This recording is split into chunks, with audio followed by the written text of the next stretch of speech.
In 1958 my father started Mandalong Studs, Rick Pizzatiro Sr.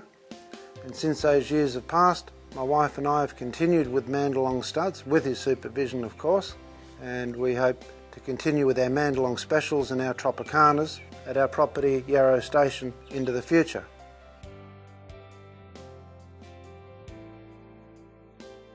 We're 1 hour north of Dubbo, which puts us in the central part of New South Wales.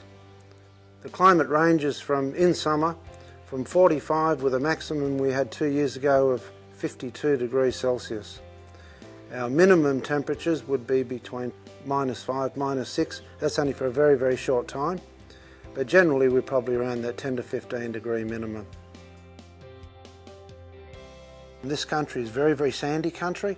Through summer, generally it almost looks like a desert. But once we get some rain, the lucerne flourishes and we're able to background our cattle without using high protein feeds, grains, which will do damage not only to fertility in some of the bulls, but also in joints with arthritis and so forth. So we find by running our cattle in a free range type situation, when they do go to work on other people's properties, under those circumstances, they're ready for it.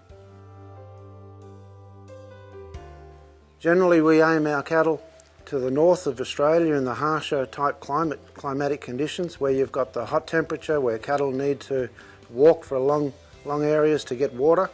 They've got to graze over very, very large areas, where that's more suited to both the Mandalong specials and the Tropicanas. The Tropicana is particularly good in the higher areas where there's tick resistance is required, but both breeds handle that harsh climate particularly well. We've also been able to put cattle and sign a contract for the next 10 years with the Mandalong specials to go into Russia, where the climatic condition will drop down to -40 degrees centigrade.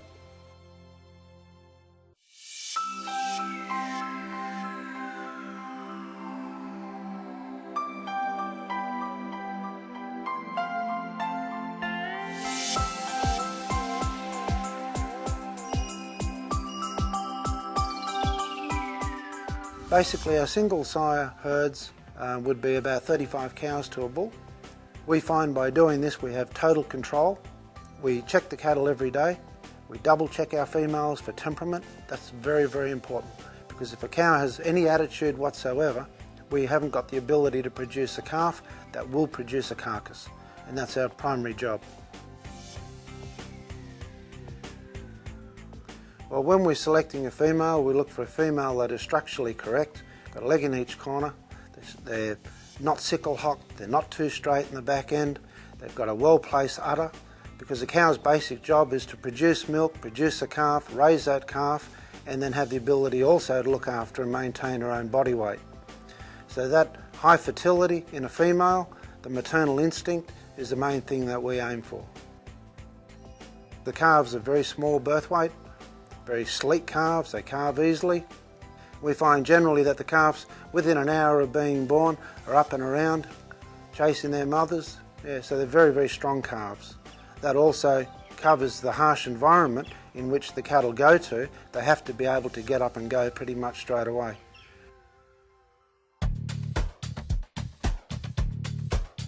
On the bull side, we also look at that structure, because structure is important for a bull, as we see a bull as an athlete. His main purpose is to serve between 25 to 35 cows in his short breeding season, possibly of only 2 or 3 months. And we find that a bull must have well-placed legs. If they're sickle hocked, the bulls will break down early. If they're too straight in the back legs, they get sore and they can't serve. Also, testicle size is very, very important for their ability to cover as many cows as possible. Then we come to the sheaf. If the sheaf is not the right shape, the bull is not capable of producing a calf. So yes, a bull can look good, but everything's got to be in line. So fertility is very, very high for us. Then possibly the next most important thing would be temperament. If we feel cattle aren't quiet, naturally quiet, they won't produce good quality beef.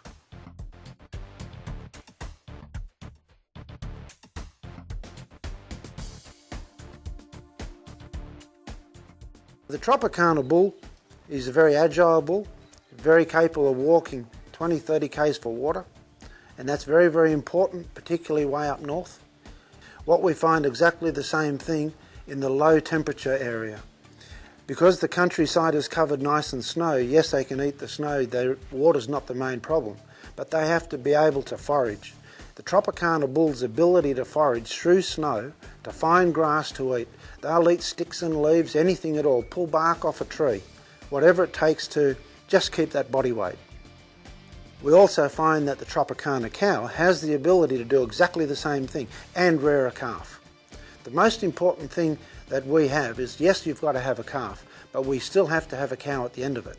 So if she can't maintain that body weight, she won't recycle, go back in calf for the next one.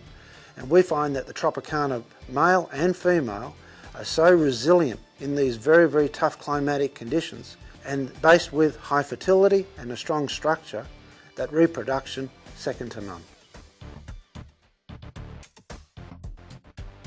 Most of our bulls are used in crossbreeding. We try to sell our bulls around 2 years of age, so they're mature enough and set that we can firstly judge the bull to be a bull. We can semen test the bull before they leave the property, so we're actually selling bulls, stud bulls, breeding bulls to people, not steers. Somebody buys a bull from us, they know that that bull is going and he's going to go straight to work. All our weaners are yard weaned for a week, make sure they're settled. We work all our stock with both motorbikes, with four-wheelers, occasionally with a ute if necessary in the really wet periods, but also horses.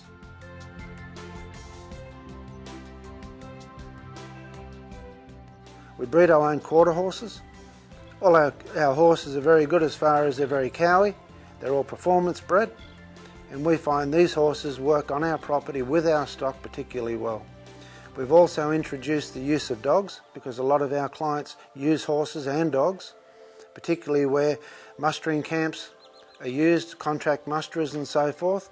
So all our bulls are already familiar with a dog, with a horse, with a four-wheeler. So that goes some of the way of educating the stock prior to delivery.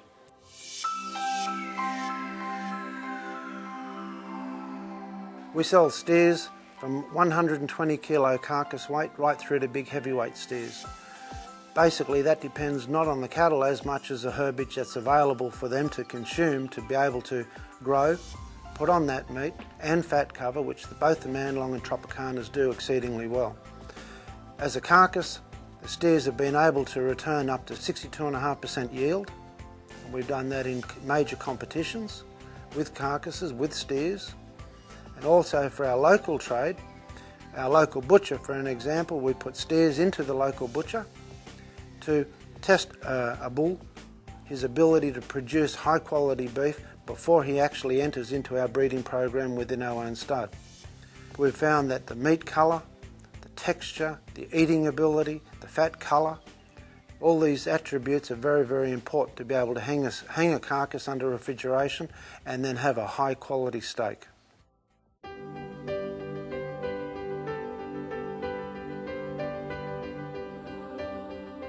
Our future aims, because we've decided not to show over the last 2 years, what we've decided to do is open our property up to potential buyers and people looking in the distant future to change breeds or do different crossbreeding projects, to be able to come to our property where we have a house set up which allows people to stay on the property, to inspect our cattle, to see the environment in which our cattle are raised.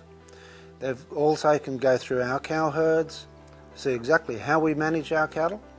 So what we're really trying to do is invite people to our property to inspect the stock, see the environment in which they're grown, and then be able to work out the type of cattle that people wish to use our bulls. And if necessary, I go to the property, have a look at their stock, and try to select bulls that will give them the outcome that they're looking for. So our main interest is not to just sell bulls, but to put the right bull in the right situation to produce that right steak, so the meat quality that is being produced will get into the 5-star restaurants in this country and overseas. That's our primary interest and our main goal.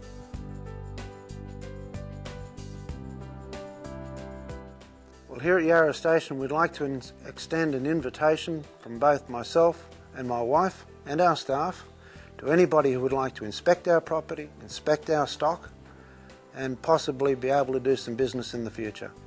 That covers both our beef cattle as well as our horses. Hope to see you soon.